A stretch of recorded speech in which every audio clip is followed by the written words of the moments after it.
ప్రతిష్ఠ చేసినవి. ఋషులు ప్రతిష్ఠ చేసిన శివాలయం దగ్గరికి వెళ్ళి, శివలింగం దగ్గరికి వెళ్ళి మీరు ఏదైనా ఓ పూజ చేశారనుకోండి, 1,00,000 మార్లు చేసినట్లు మీ ఖాతాలో వేస్తారు.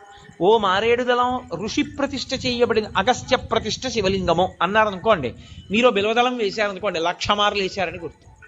అందుకే తీర్థయాత్ర యాత్ర చేసేటప్పుడు గురువు గారితో చెయ్యండి అని ఎందుకంటారో తెలుసా?